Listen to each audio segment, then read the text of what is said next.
Sometimes we look around ourselves and we just can't see it. I look at my life, I look at what's going on in my life. I've looked for love. What do I see? Oh, I've seen, come here. We love you. Go away. If you've never experienced the come here, go away, yeah, I want you, just not very much.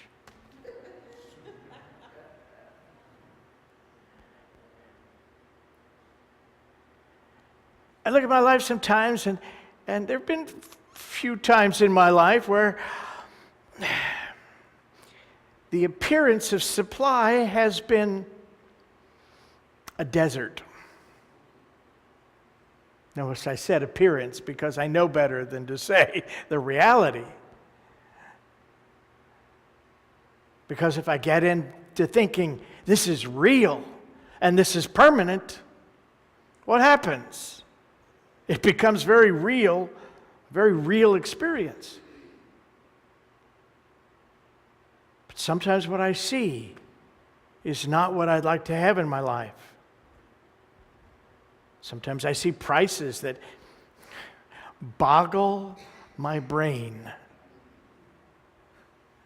Have you noticed anything lately? No, I learned something that I still believe is true. I learned this a few years ago.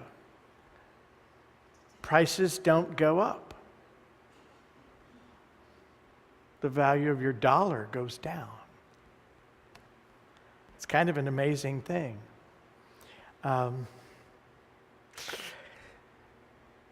look at parts of the world, I look at parts of my life, I look at what seems to be going on around me, and sometimes I don't get it. Sometimes they don't look right, things don't look right, they don't look good. Sometimes they leave a bad taste in my mouth. Sometimes things just sort of smell bad, don't they? I think we all have these experiences. We hear things that disturb the calm peace of our souls. We see things outside in our world and in our lives that disturb us. There's a wonderful parable that addresses this. Now,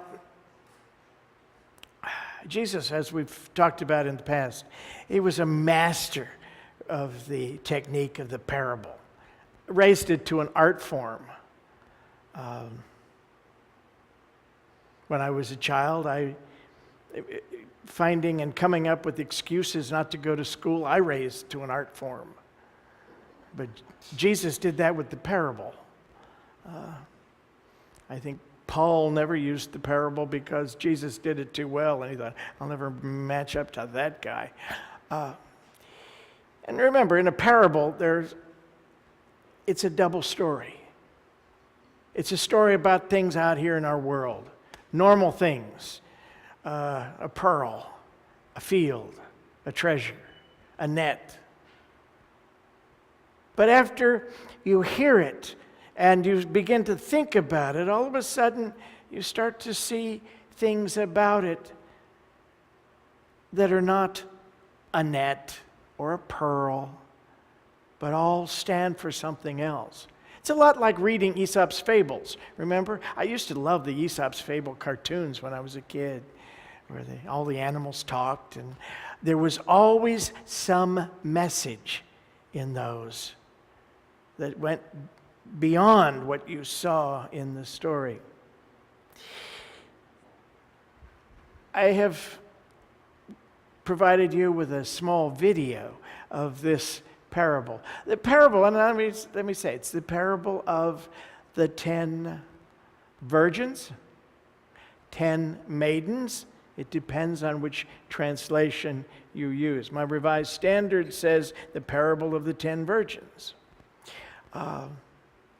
They both mean the same. And these stories, this story, it relies upon the customs of the people at the time. A marriage, a wedding feast like this that would take place. It would take place autumn, winter. Why? Because they didn't have all the other work of growing stuff, raising things, harvesting stuff. It's when there was time enough.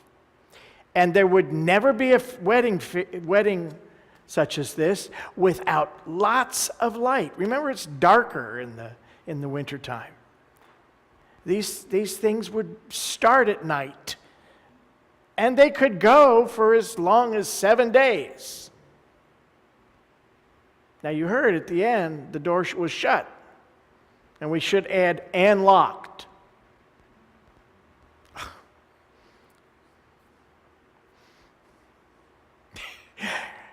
There was a wedding that I went to, back in the 60s. Pat was a good friend. She was, about, in that time of my life, Pat was about the best friend I had. And the two of us were out one day, and we passed a church and saw, actually it was a church with a fellowship hall, and we saw this wedding going on. We stopped. Of course, they had a reception there afterwards. Oh, the food was great. We had no idea who got married. They should have shut that door and locked it. Are we the only ones to ever crash a wedding? There wasn't enough room for everybody. There was no late seating. If you weren't there when the thing started, too bad, you're out. Now, Charles Fillmore said that, and he used the word, all movements in mind have an inner and an outer aspect. You hear the number 5. 5 wise, 5 foolish. Well, by now you realize that the number 5 generally refers to our 5 senses. To see, to hear, to taste, to smell, to touch. We're all familiar with the outer aspects of these, the outer use of these senses. They tell us where we are in time and space. They sometimes are very necessary as a survival skill. You want to see that truck coming down the street before you step out to cross it. You want to realize that something is hot before you burn yourself with it. Perhaps you're one of those unusual people that has things in your refrigerator that have changed life forms. And opened the refrigerator, saw a container, opened it, and said, is it meat or is it cake? I think I'll let that spoil a little longer. I'm not kidding, I have done that. Been times in my life I have actually done that. Put it back in the refrigerator, it'll be okay for a little while. They're important to tell us about physicality, but they do not work to tell us about the nature of God, of ourselves as who and what we are, the reality of our lives. We use them that way. You use them to determine your worth as a person, comparing yourself to what you see in other people, what you sense they have, what you see about their abilities, where they live. We use these outer senses to determine a lot of stuff about ourselves. You look at a number on a bank statement and say, it's just a number. And it's changeable. The 5 senses that we use to see, to hear, to taste, to touch, and to smell out in the physical world are not what tells us the truth about our lives. You can see a lot of lack out there, but is that ever really true? Is there any less substance in this world or this universe than there has ever been? No. What happened in 1929? People looked around and said, oh, there isn't enough money, this or that. What changed? Only their minds. People did some pretty dramatic things during that period, all because of the belief that they were ruined, that there wasn't enough. It's amazing. Some of you went through that period, and you're still here. My grandparents went through that period. And they're not still here, but it wasn't because of that period. It's because they reached that place where they decided they could do their work better from another plane of life. But my mother, during that time, by the early 30s, my mother was dancing professionally and still in high school. She used to dance with, what's her name? Doris Day. When she was Doris Kappelhoff in Cincinnati. And they went to the same, had gone to the same dancing school, and they worked and danced in the same shows till Doris had an automobile accident, and then she couldn't dance anymore.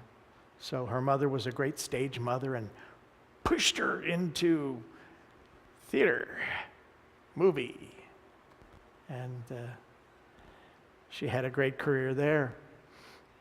But my mother helped support the family by dancing in professional theater. And she used to do adagio dancing. You know, that's where the two guys, sometimes dressed up like Frenchmen, would toss her all around. And one time she was dancing at the Schubert Theater in Cincinnati, and the guys got a little close to the front of the stage, and they did some kind of movement, and then they were supposed to let her go, and she was supposed to end up on her knees at the footlights. They got her too close, and she went on to the drummer in the orchestra pit. In life, Jesus said, things happen. We use these senses in the wrong way. Charles Fillmore said they have an outer and an inner action. The foolish virgins, how smart are they? How effective are they? Well, they've got some light, right? Light means enlightenment, intelligence, some knowledge. It goes so far. They're headed to this wedding, but they don't take oil to replenish their lamps. So when their light runs out, they're in the dark. When you reach another level where you're looking to the bridegroom, that consciousness of God within yourself, the outer senses don't work anymore. They don't give you the information you need. The wise virgins, they carried a little cruse of oil along with them. They could replenish their supply. When the time came to go into the wedding, they had light. You wouldn't go in without a lamp. So the other virgins had to go try to find oil, try to find some light. It's interesting that the outer senses, as they diminish, as their light goes away, you begin to have the light of the inner senses. You begin to see that there's another kind of hearing, another kind of seeing. There's other ways of being in the world. Sight, from an inner aspect, is insight. And hearing, That's being open and receptive to the inner guidance, the still small voice within yourself. And touch. That's that feeling nature that feels the truth of being. I could say that knows, begins to really realize the truth about yourself. Taste represents discernment. And then smell, it's a God-given right for you to smell. That doesn't sound right, does it? But to be perceptive of your memory, to be open and receptive to the memories what you have learned about yourself, about God, and about life so far over a long period of time.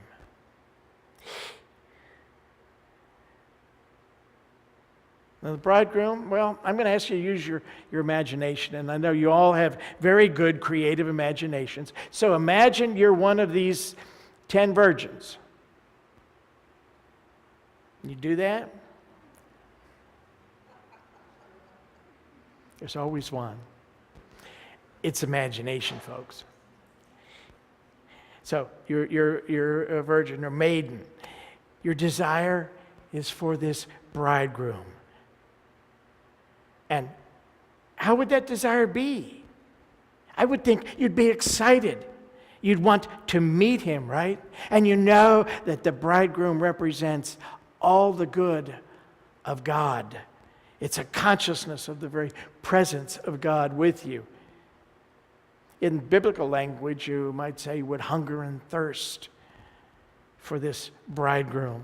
Now, the prophet Isaiah in the book of Isaiah referred to Israel as the bridegroom. That's been a long-standing symbol.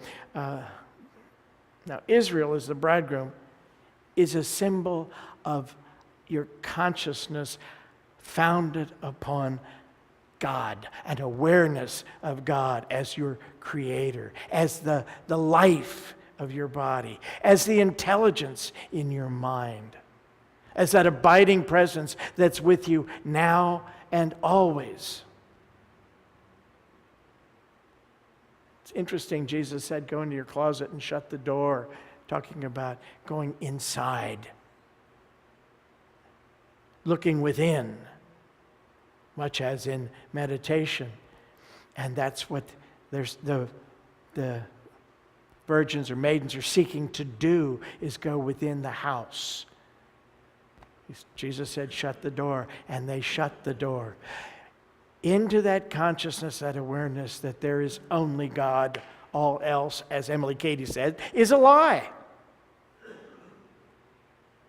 There's the appearance of lack, but there is no lack. Not in truth or reality. There's appearance of evil in the world, but it's not intrinsically evil. It's the misuse of a perfectly good power or faculty. We misuse divine ideas all the time. Divine idea of abundance in your life. Well, I could misinterpret that and decide that that means that I could go down here to that local store just a few blocks away. It's one of those convenience stores, and say, I understand you have lots of money and I need some. Give it to me. That I can get my good at another's expense.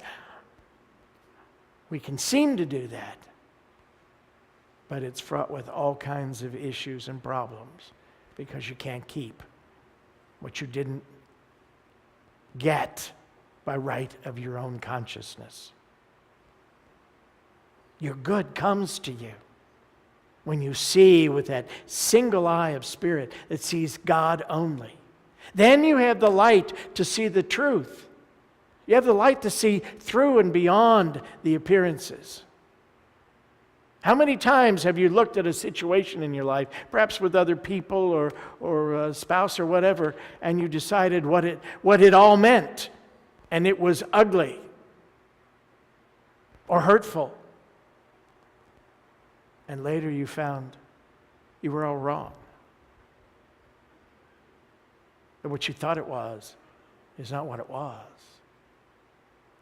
What you thought a friend said or did isn't what really happened. We misperceive sometimes with our senses. But you never misperceive with those inner 5 senses, with the wise virgins who have light always. The light never fails.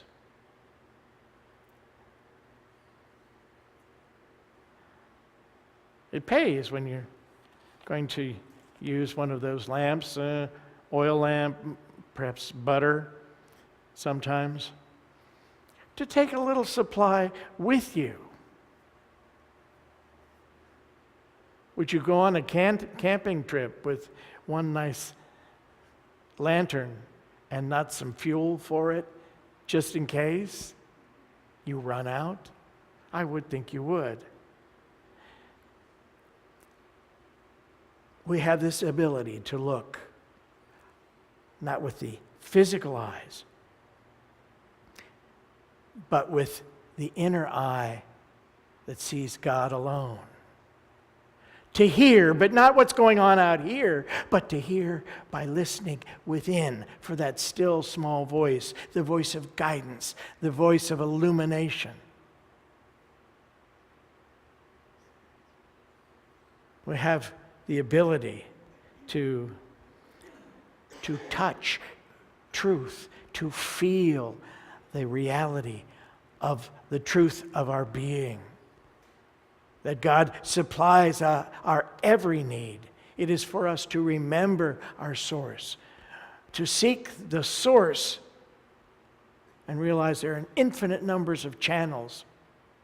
I can't tell you how many times we look at a channel that we're used to getting our good from. Perhaps it was a particular job, and all of a sudden the factory closes. You're laid off. You're fired. And you keep looking at that and saying, I don't have anything and I don't know what to do. When right, if you turned around and looked another direction, there's another opportunity. There are always, just as soon as one door closes, another opens. And it is for us to be perceptive, to use insight, to trust the truth of being, to hear that still small voice of guidance, to have the faculty of taste that discriminates between what is real and what is not real, what is transitory and an illusion of our outer senses, and then to have the wisdom and guidance of our past experience as we are perceptive to the memory of success. We all have some prayer successes, some applications of truth in our lives that really worked. And the memory of that is an important thing. To remember, hey, I did this and it worked. And it's funny how in the beginning, when you first come to truth, when you first came to unity, when you took your first class, all the kinds of lights went on and all kinds of good happened. And then we forget. And we kind of go back to our old way of thinking and things change back to the way they were. And we wonder, does this really work? Remember, Charles Fillmore said, what has been done once can be done again. It is for us to do it by looking within and working from inside out. You have those senses, and the choice is always yours. Do I look with these physical senses and I try to make sense out of my life through what my physical senses tell me, or do I go within? Remember, the wise ones got to go in to where the bridegroom was, to where the light was, carrying their own light. And they saw the truth of being. They saw the good they were seeking. Don't ignore what you see when it's that big truck. Or when your hands tell you, hey, that's hot, don't touch it. Pay attention to that. That's important out here in the physical world. But when you see lack, when you see lack of love, lack of life, lack of health, lack anything, don't fall for it. Look inside and ask to be shown. Raise that lamp. And it's funny how, remember the Christophers on television years ago? Is this too far back for most of us? It is better to light one little candle than to walk in the darkness. One candle. If this room were pitch black and I lit one candle, it wouldn't take long before your eyes would adjust, and it would seem like the whole room was lighted.